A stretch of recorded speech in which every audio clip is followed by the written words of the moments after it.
Hello everyone, welcome to mind review. I am Sakshi Kaushik.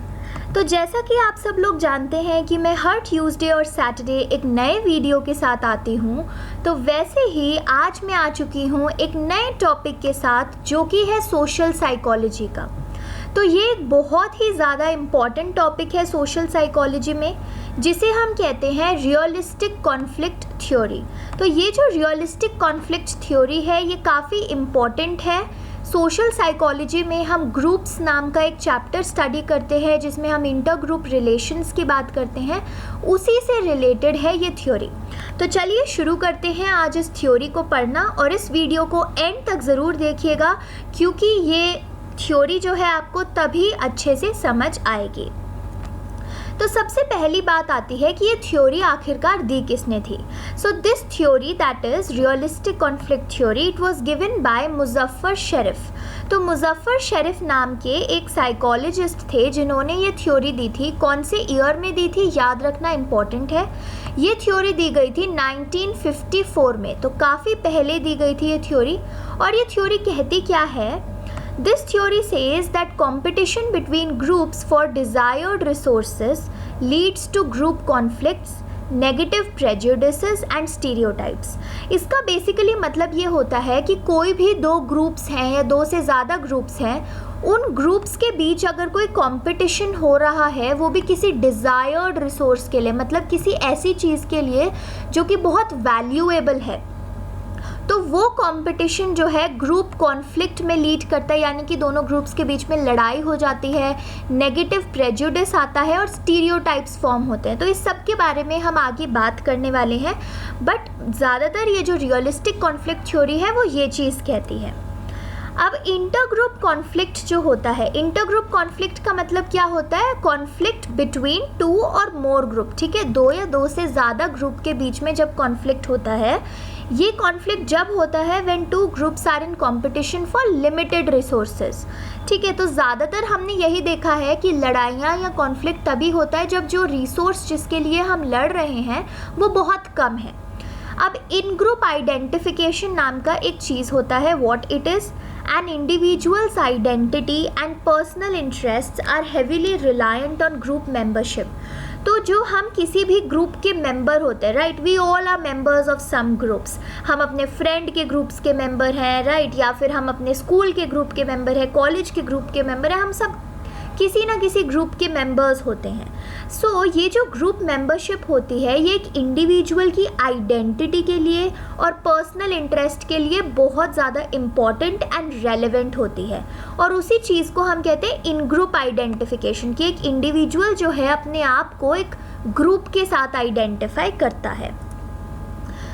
Now there was a study जिसका नाम था robbers केव study, ठीक है। इस स्टडी का नाम था रॉबर्स केव स्टडी, और रॉबर्स केव स्टडी ही थी जो शेरिफ की जो रियलिस्टिक कॉन्फ्लिक्ट थ्योरी है वो बनने में मदद हुई, ठीक है। तो बेसिकली आप ये कह सकते हैं कि robbers cave study was a sort of a proof for realistic conflict theory. तो अभी के बाद से जो रियलिस्टिक कॉन्फ्लिक्ट थ्योरी है उसको हम इतना बड़ा नाम ना लेके शॉर्ट फॉर्म में बोलेंगे एज RCT, राइट। तो अब हम जान लेते हैं ये रॉबर्स केव स्टडी क्या थी। तो ये एक फील्ड एक्सपेरिमेंट था। फील्ड एक्सपेरिमेंट मतलब कोई लेबोरेटरी के अंदर ये एक्सपेरिमेंट नहीं था, रादर रियल वर्ल्ड सिचुएशन में ये एक एक्सपेरिमेंट किया गया था, जिसमें दो ग्रुप्स थी 12 ईयर ओल्ड बॉयज़ की। तो दो डिफरेंट ग्रुप्स बनाई गई थी, ग्रुप एक और ग्रुप दूसरी, और दोनों ग्रुप्स में 12 साल तक के बॉयज़ थे, ठीक है। और ये स्टडी जो है, ये जो फील्ड एक्सपेरिमेंट है, ये कहाँ पे हुआ था? रॉबर्स केव स्टेट पार्क, ओक्लाहोमा, अमेरिका। तो ये एक जगह है अमेरिका में, उस जगह का नाम ही रॉबर्स केव स्टेट पार्क है, इसलिए स्टडी का नाम हमने रख दिया, मतलब इसीलिए स्टडी का नाम शेरिफ ने रख दिया था रॉबर्स केव स्टडी, राइट। अब ये जो पार्टिसिपेंट्स थे स्टडी के, the boys, they were unknown to each other. तो ये जो जितने भी बॉयज़ थे दोनों ग्रुप्स में, ये एक दूसरे को जानते बिल्कुल भी नहीं थे। एंड सारे के सारे जो थे, सारे boys, all the boys were from white middle class background. तो हमारे को कौन सी चीज़ें पता लगी कि इस एक्सपेरिमेंट में दो ग्रुप्स थे, ठीक है, 12 साल के बॉयज़ थे इस ग्रुप में और ये बॉयज़ आपस में एक दूसरे को नहीं जानते थे. They were unknown to each other and all the boys were from white and a middle class background. अब ये जो बॉयज़ का असाइनमेंट था कि वो कौन सी ग्रुप में कौन से बॉय जाएंगे वो रैंडम था. ठीक है, रैंडमली असाइन कर दिया गया था किसी भी पार्टिसिपेंट को, किसी भी बॉय को, किसी भी ग्रुप में. तो this is a short gist about Roberts cave study. अब इसमें आगे क्या होता है वो बहुत ही ज़्यादा इंटरेस्टिंग है, सो जस्ट पे अटेंशन. ठीक है, अब जो स्टेज 1 होती है रॉबर्ट्स केव स्टडी की, वो स्टेज होती है इन ग्रुप फॉर्मेशन की. अब व्हाट इज़ इन ग्रुप? हमें ये तो पता है कि ग्रुप क्या होता है. व्हेन 2 और more than 2 people are there, उसे हम कहते हैं ग्रुप. अगर आपको ग्रुप चैप्टर के ऊपर भी और वीडियोस देखनी है दैट ग्रुप क्या होती है, ग्रुप फॉर्मेशन की स्टेजेस क्या होती हैं, तो मेक श्योर कि आप डिस्क्रिप्शन बॉक्स में जो लिंक दी गई है उसको ज़रूर देख लीजिए, क्योंकि मैंने सारी वीडियोज़ बनाई हुई है ग्रुप के ऊपर. Right, now coming back to this topic जो है हमारा रॉबर्ट्स केव स्टडी का. तो इन ग्रुप क्या होता है? इन ग्रुप हमारी ग्रुप होती है. ठीक है, in group is the we group. तो इन ग्रुप बेसिकली वो ग्रुप होती है जिसके हम मेंबर होते हैं. तो स्टेज 1 जो था रॉबर्ट्स केव स्टडी का, वो था जिसमें इन ग्रुप फॉर्म हो रही थी. अब क्योंकि जो भी बॉयज़ थे ग्रुप में वो आपस में एक दूसरे को जानते नहीं थे, देयरफॉर उनको घुलना मिलना इम्पॉर्टेंट था. राइट, तो इन बॉयज़ के लिए एक कैंप लगा दिया गया था वहीं पे रॉबर्ट्स केव स्टेट पार्क में. And at the camp the groups were kept separate from each other. तो 2 ग्रुप्स थी, पर दोनों ग्रुप मेंबर्स को ये नहीं पता था कि कोई और ग्रुप भी यहीं पे रह रही है. राइट, दे ऑल थॉट कि हमारी ही ग्रुप है. तो शुरुआत में दोनों ग्रुप्स को एक दूसरे से अलग रखा गया था एंड एनकरेज करा गया था एज 2 इंडिविजुअल ग्रुप्स, ताकि वो इंडिविजुअली जो है बॉन्ड करें आपस में. नाउ बॉयज़ का क्या हुआ, उन्होंने अटैचमेंट डेवलप कर ली अपनी अपनी ग्रुप के साथ. तो अगर हमने कहा था शुरुआत में कि 2 ग्रुप्स हैं और दोनों ग्रुप्स को अलग अलग रखा गया था, तो दोनों ग्रुप्स के जो बॉयज़ मेंबर्स थे उन्होंने अपनी अपनी ग्रुप से अटैचमेंट जो है वो होने लग गई उनको throughout the first week of the camp. अब अटैचमेंट हो गई ग्रुप से, दोनों सारे अच्छी दोस्ती हो गई बॉयज़ के बीच में अपने अपने ग्रुप्स में. तो उन सारे ग्रुप्स ने क्या है, अपना ही एक इंडिविजुअल कल्चर और अपना ही एक इंडिविजुअल नॉर्म, जिसे हम कहते हैं rules and regulations of a group, वो बना लिया था. ठीक है, और तो और उन्होंने अपनी अपनी ग्रुप्स के लिए नेम्स भी डिज़ाइन कर लिए थे. तो एक ग्रुप का नाम पड़ गया था ईगल्स और दूसरी ग्रुप ने अपना नाम रखा था रैटलर्स. तो अभी तक स्टेज 1 तक दोनों ग्रुप्स को एक दूसरे के बारे में नहीं पता था that some other group also exist. उन्हें लग रहा था सिर्फ उन्हीं की ग्रुप है. बट अब जो स्टेज 2 है उसमें जो है दोनों ग्रुप्स का आमना सामना होता है, जिसे हम कहते हैं friction phase. So friction phase में क्या होता है, the 2 groups they are brought into competition with each other. दोनों ग्रुप्स को अब आमने सामने लाया जाता है, इंट्रोड्यूस किया जाता है that this one group is the group of eagles and this group is the group of Rattlers. और उनका आपस में जो है कॉम्पिटिटिव एक्टिविटीज़ कराई जाती है, जैसे कि बेसबॉल का मैच हो गया या फिर बास्केटबॉल का मैच हो गया या फिर टग ऑफ वॉर का मैच हो गया. तो ऐसी काफ़ी सारी एक्टिविटीज़ कराई जाती हैं जो कॉम्पिटिटिव होती है नेचर में.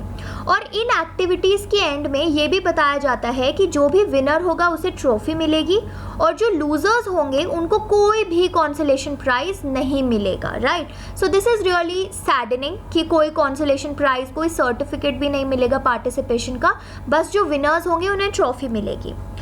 अब इसमें एक चीज़ आती है जो कि काफ़ी ज़्यादा इम्पॉर्टेंट है, तो यहाँ पे ध्यान दे के सुनिएगा, that is zero sum competitive situations. Zero sum competitive situations क्या होती है, जहाँ पे एक ग्रुप तो गेन कर रही होती है दूसरे ग्रुप के एक्सपेंस पे. यानी कि ये जो कॉम्पिटिटिव एक्टिविटीज़ अरेंज कराई गई थी, इसमें क्या हो रहा था, एक ग्रुप ट्रॉफी जीतेगी और दूसरी ग्रुप को कुछ भी नहीं मिलेगा. सो ये था एक ज़ीरो सम कॉम्पिटिटिव सिचुएशन, यहाँ जहाँ पे एक ग्रुप को सब कुछ मिल रहा है और जो दूसरी ग्रुप है उसको कुछ भी नहीं मिलता. तो उस सिचुएशन को हम कहते हैं ज़ीरो सम कॉम्पिटिटिव सिचुएशंस। तो इस पूरे कॉम्पिटिटिव एक्टिविटीज़ हो जाने के बाद विनर ग्रुप का नाम घोषित किया गया, विनर ग्रुप का बताया गया, और जो विनर ग्रुप थी वो थी रैटलर्स की ग्रुप। अब नाउ यू कैन इमेजिन, जो भी ग्रुप जीतती है वो अपना पूरा एटीट्यूड दिखाती है, राइट। तो हुआ क्या कि जो रैटलर्स थे वो बहुत ज़्यादा कॉन्फिडेंस में आ गए, बिकॉज वो अपना जो है एक्टिविटी जीत गए और ट्रॉफी भी जीत गए। तो वो इतना ज़्यादा कॉन्फिडेंस में आ गए और दूसरे ग्रुप को इतना ज़्यादा हेट करने लग गए कि उन्होंने जो है अपनी बाउंड्रीज बना ली कैंप के अराउंड, क्योंकि अब उन्हें पता लग गया था कि कैंप के उस पार एक दूसरी ग्रुप भी है जो हमारे साथ रह रही है। So what they did was, उन्होंने एक सॉर्ट ऑफ बाउंड्री बना ली ताकि दूसरे ग्रुप के मेंबर्स इस बाउंड्री को पार करके उनके कैंप में ना आ सकें। और उन्होंने बाउंड्री के साथ साथ एक कीप ऑफ साइन भी रख दिया उधर। Now what is a keep of sine? Keep of sine होता है जैसे हम रख देते हैं ना, stay away from this place, तो समथिंग लाइक दैट उन्होंने एक वहाँ पे साइन रख दिया, और ये दिखाते हुए कि जो ईगल ग्रुप के मेंबर्स हैं they are not allowed to enter the boundary of Rattlers. अब काफ़ी सारे रैटलर्स ने बहुत ज़्यादा थ्रेटनिंग रिमार्क्स भी दिए। थ्रेटनिंग रिमार्क्स कैसे? जैसे हम बोलते हैं ना that see this is the boundary, और अगर तुम लोगों ने यानी कि ईगल्स में से किसी ने भी ये बाउंड्री क्रॉस की या फिर जो हमारा कीप ऑफ साइन का फ्लैग है वो हटाया, तो that would be very bad for the eagles. तो ऐसे ऐसे करके थ्रेटनिंग रिमार्क्स भी देने लगे रैटलर्स। तो शुरुआत में जो है ये जो प्रेजुडिस है, प्रेजुडिस क्या है? शुरुआत में ये जो दूसरे ग्रुप को लेके एक नेगेटिविटी थी रैटलर्स के मन में या फिर ईगल्स के मन में रैटलर्स के टूवर्ड, वो वर्बली एक्सप्रेस की गई थी। ठीक है, वर्बली एक्सप्रेस कैसे की गई थी? जैसे एक दूसरे को टॉन्ट करना कि अरे तुम तो हार गए, हम जीत गए, अरे ईगल्स तो बेकार हैं, so something like that, you know, taunting करना या फिर नेम कॉलिंग करना। तो शुरुआत में ये जो दूसरे ग्रुप के टूवर्ड्स एक नेगेटिव एटीट्यूड था वो दोनों ग्रुप्स वर्बली एक्सप्रेस कर रहे थे, पर बहुत जल्द ये वर्बल एक्सप्रेशन एक फिजिकल अग्रेसिव फाइट में टर्न हो गया। ठीक है, दोनों ग्रुप्स के मेंबर्स क्या करने लगे? वो एक दूसरे का जो है प्राइवेट प्रॉपर्टी स्टील करने लगे। जैसे रैटलर्स के ग्रुप मेंबर ईगल के कैंप में जाके उनकी प्राइवेट प्रॉपर्टी स्टील करके छुपाने लग गए, या फिर ईगल के मेंबर्स जो है वो रैटलर्स के ग्रुप में आके उनके बेड के साथ तोड़फोड़ मचाने लग गए। तो जो वर्बली एक्सप्रेस हो रही थी फाइट वो अब काफ़ी ज़्यादा अग्रेसिव हो गई थी और इतना ज़्यादा फिजिकल फाइट में टर्न हो गई थी कि जो रिसर्चर्स हैं उनको खुद इंटरवीन करना पड़ा उन दोनों ग्रुप मेंबर्स को सेपरेट करने के लिए। तो जो फाइट है वो काफ़ी ज़्यादा एक्सटेंड हो गई थी। तो लास्ट में जब बॉयज़ से पूछा गया कि आप अपनी ग्रुप को डिफ़ाइन करो और जो आपकी ऑपोजिट ग्रुप है रैटलर्स को ईगल्स के लिए और ईगल्स को रैटलर्स के लिए, उसको आप डिफ़ाइन करो या कैरेक्टराइज करो, तो सारे लोगों ने क्या किया कि अपनी ग्रुप को यानी कि जो उनकी इन ग्रुप थी उसको तो फेवरेबल टर्म्स में कैरेक्टराइज किया कि हमारी ग्रुप तो बहुत अच्छी है, कॉम्पिटिटिव है, सपोर्टिव है and all of those terms. और जो आउट ग्रुप थी यानी कि जो उनकी ग्रुप नहीं थी, दूसरी ग्रुप थी, उसको अनफेवरेबल टर्म्स दिए कि वो अनकोऑपरेटिव है, सेल्फिश है या फिर बहुत बुरी ग्रुप है या लूजर्स हैं, लाइक दैट। ठीक है, फिर आती है एक इंटरेस्टिंग स्टेज जो कि है स्टेज 3। अब स्टेज 1 थी अगर आपको याद हो जिसमें आपस में ग्रुप मेंबर्स घुल मिल रहे थे। स्टेज 2 थी जिसमें दोनों के दोनों जो ग्रुप्स हैं ईगल्स और रैटलर्स उनके बीच में तगड़ा कंपटीशन होता है और वो लोग आपस में बहुत ज़्यादा अग्रेशन दिखाते हैं और कॉन्फ्लिक्ट होता है। स्टेज 3 क्या है? ये जो कॉन्फ्लिक्ट हुआ है उसको रिजॉल्व करना है, राइट? तो कॉन्फ्लिक्ट को रिजॉल्व करना है ताकि दोनों की दोनों ग्रुप्स जो हैं आपस में कोऑपरेट करने लगे। तो जो मुजफ्फर शरीफ है जिन्होंने पूरा एक्सपेरिमेंट कैरी आउट किया था, उन्होंने क्या देखा कि जो कॉन्टैक्ट का एक होता है ना कि हम लोग यूजुअली बोलते हैं दैट अगर दो लोग लड़ाई कर रहे हैं तो उन्हें आपस में साथ बिठा के मूवी दिखा दो कोई, या फिर उन्हें कमरे में लॉक कर दो तो वो लोगों की लड़ाई सॉर्ट आउट हो जाएगी। बट शरीफ ने क्या देखा कि जो कॉन्टैक्ट था उससे कुछ फ़र्क नहीं पड़ रहा था। Contact did nothing to decrease the friction between the two groups. तो दोनों ग्रुप्स के बीच में जो लड़ाई थी, जो प्रेजुडिस था, जो नेगेटिव एटीट्यूड था, वो कॉन्टैक्ट से यानी कि एक साथ मूवी देखने से या फिर एक साथ खाना खाने से रिड्यूस नहीं हुआ। फिर शेरिफ ने क्या डिवाइस किया, शेरिफ और उसके जो दूसरे टीम मेंबर्स थे उन्होंने डिवाइस किया एक काफ़ी इंटरेस्टिंग थिंग जिसे हम बोलते हैं सुपर ऑर्डिनेट गोल्स। अब सुपर ऑर्डिनेट गोल्स क्या होते हैं? जो goals of high appeal which can not, तो इस चीज़ पे फोकस करो, which can not be achieved without the cooperation of both the groups. तो कुछ गोल्स जो हैं, यानी कि कुछ गोल्स, कुछ एक्टिविटीज़ ऐसी होती है जो अचीवेबल नहीं होती एक सिंगल ग्रुप से। उसमें जितने भी ग्रुप हैं, ग्रुप रैटलर्स की प्लस ईगल्स की, और अगर कोई और भी ग्रुप होती तो उन सबको अपना जो है कोऑपरेशन उस ग्रुप में देना पड़ता ताकि वो एक्टिविटी को वो अचीव कर सके या एक गोल को वो अचीव कर सके। उन गोल्स को हम कहते हैं सुपर ऑर्डिनेट गोल्स। तो जो ग्रुप्स थी उनको फोर्स किया गया कोऑपरेट करने के लिए, force in the sense indirectly force किया गया, ठीक है। सुपर ऑर्डिनेट गोल्स देके उन्हें इनडायरेक्टली फोर्स किया गया ताकि वो मजबूर हो जाए एक साथ कोऑपरेट करके काम करने के लिए, in order to overcome situations like broken truck. For example, वो किसी ट्रक में ट्रैवल कर रहे थे, वो टूट गया, तो अब उसमें सिर्फ रैटलर्स तो ट्रैवल नहीं कर रहे थे, ईगल्स भी ट्रैवल कर रहे थे। So and also broken truck है या फिर ब्लॉक्ड वाटर पाइप है, जो ऐसी चीज़ें हैं वो सिर्फ एक ग्रुप अकेले सॉर्ट आउट नहीं कर सकती, उसमें दोनों ग्रुप्स को अपना एक दूसरे को सपोर्ट देना ही पड़ेगा। तो शेरिफ ने क्या देखा कि ये जो ऐसी एक्टिविटीज़ थी, इन एक्टिविटीज़ ने इंक्रीज करी liking between the two groups, और जो शुरुआत में नेगेटिव एटीट्यूड डेवलप हुआ था वो धीरे धीरे डिक्रीज हो गया, ठीक है। So these were the 3 stages. अब हम आ जाते हैं ये जो RCT है, यानी कि रियलिस्टिक कॉन्फ्लिक्ट थ्योरी है, इसके इवैल्यूएशन पे। इवैल्यूएशन क्या है कि ये थ्योरी बेसिकली एक एविडेंस प्रोवाइड करती है कि जब भी लोग स्केर्स रिसोर्सेज, यानी कि ऐसे रिसोर्सेज जिनकी बहुत ज़्यादा कमी है, जैसे जॉब्स है या फिर लैंड है, ऐसे रिसोर्सेज के लिए जब compete करते हैं, जब कंपटीशन करते हैं, तो फिर ग्रुप्स के बीच में हॉस्टिलिटी आती है, नेगेटिव एटीट्यूड आता है, लड़ाइयाँ होती हैं, राइट। पर ये जो RCT की थ्योरी है इसकी कुछ क्रिटिसिजम्स भी हैं, एंड देयर आर 3 क्रिटिसिजम्स, यानी कि 3 ड्रॉबैक्स हैं इस थ्योरी के।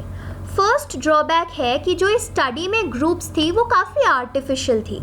आर्टिफिशियल कैसे थी कि रैंडमली किसी भी लोगों को, पार्टिसिपेंट्स को, बॉयज़ को उठा के एक ग्रुप में फॉर्म कर दिया, ठीक है। तो ये काफ़ी आर्टिफिशियल ग्रुप थी और ये रियल लाइफ को रिफ्लेक्ट नहीं करती।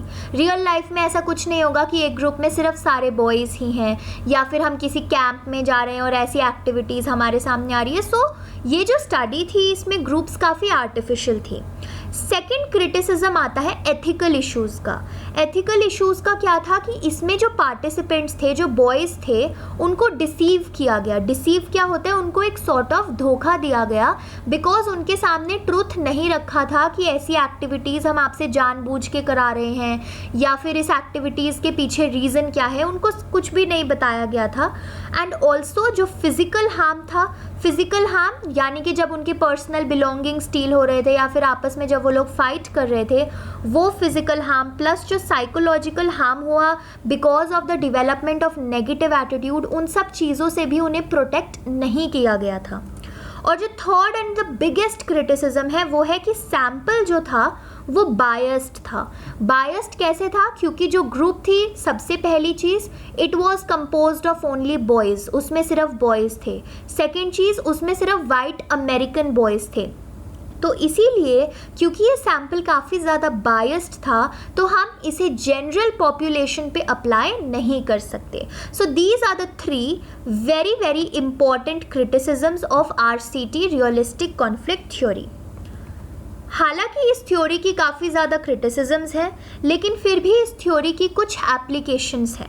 एप्लीकेशंस क्या हैं कि ये जो थ्योरी है इसको एक बारी रियल वर्ल्ड सेटिंग में भी टेस्ट किया गया है, ठीक है। रियल वर्ल्ड सेटिंग यानी कि वो तो आर्टिफिशियल सेटिंग थी सारी, पर इस थ्योरी को एक बार रियल वर्ल्ड सेटिंग में भी टेस्ट किया गया है। और ये टेस्ट किसने किया था? ब्लेक एंड मुटो ने, ठीक है। ब्लेक एंड मुटो ने ये स्टडी की थी 1961 में। उन्होंने क्या स्टडी किया था? Win loss contest in industrial conflict between management and a union. तो यूजुअली होता है ना इंडस्ट्रीज़ जैसे कि फैक्ट्रीज़ होते हैं जिसमें एक पूरा वर्कर यूनियन होता है जो मैनेजमेंट के अगेंस्ट जाके प्रोटेस्ट करता है कि हमारे वेजेस बढ़ाओ या वर्किंग कंडीशंस इम्प्रूव करो। तो वो सारा कॉन्फ्लिक्ट के ऊपर स्टडी किया गया था और ब्लेक एंड मोटो ने ये कंक्लूड किया था कि अगर कोई भी कंपटीशन होता है या फिर कोई भी कॉन्फ्लिक्ट होता है तो उस कॉन्फ्लिक्ट को म्यूचुअल प्रॉब्लम सॉल्विंग से ही सॉर्ट आउट करना चाहिए, यानी कि आपस में बातचीत करके ही सॉर्ट आउट करना चाहिए और उस सल्यूशन ऐसा निकलना चाहिए कि जिसमें दोनों ग्रुप्स का यानी कि मैनेजमेंट का और यूनियन का दोनों का फ़ायदा हो। And the second application is कि एक एंथ्रोपोलॉजिस्ट हैं डिवेल एंड हैरिस। ये दो एंथ्रोपोलॉजिस्ट हैं जिन्होंने स्टडी किया था काफ़ी सारी स्मॉलर सोसाइटीज़ को, ठीक है, बहुत ज़्यादा बड़ी सोसाइटीज़ को नहीं बट काफ़ी सारी स्मॉलर सोसाइटीज़ को डिवेल एंड हैरिस ने स्टडी किया था। और ये उन्होंने निकाला था फाइंडिंग कि जो कंपटीशन है लिमिटेड रिसोर्सेज के ऊपर, लिमिटेड रिसोर्सेज क्या होंगे स्मॉलर सोसाइटीज़ के लिए, लैंड हो गया या वाटर हो गया, ठीक है, या फिर फूड रिसोर्सेज हो गए। तो जब लिमिटेड रिसोर्सेज के ऊपर कंपटीशन होता है तो वो कंपटीशन होता है एक ड्राइविंग फोर्स, एक driving factor for inter group conflict, यानी कि दो ग्रुप्स के बीच में लड़ाई होने का कारण, कॉन्फ्लिक्ट होने का कारण ही कंपटीशन ओवर लिमिटेड रिसोर्सेज होता है। तो ये हैं कुछ एप्लीकेशंस रियलिस्टिक कॉन्फ्लिक्ट थ्योरी की, right. So thank you everyone for watching the video. I really appreciate कि आपने यहाँ तक वीडियो देखा है और गाइज यहाँ तक वीडियो देख ही लिया है तो प्लीज़ इस वीडियो को लाइक कीजिए, अपने दोस्तों के साथ शेयर कीजिए। मेरे चैनल पे आपको और भी साइकोलॉजी और मोटिवेशन और मेंटल हेल्थ से रिलेटेड काफ़ी सारी इंटरेस्टिंग वीडियोज़ मिलेगी। And do subscribe my channel, मेरे चैनल को ज़रूर सब्सक्राइब कीजिए, माइंड रिव्यू का फैमिली बनिए। रेड कलर का सब्सक्राइब का बटन होगा, उसे क्लिक करके सब्सक्राइब कीजिए। And thank you so much for watching the video. Have a good day and bye bye.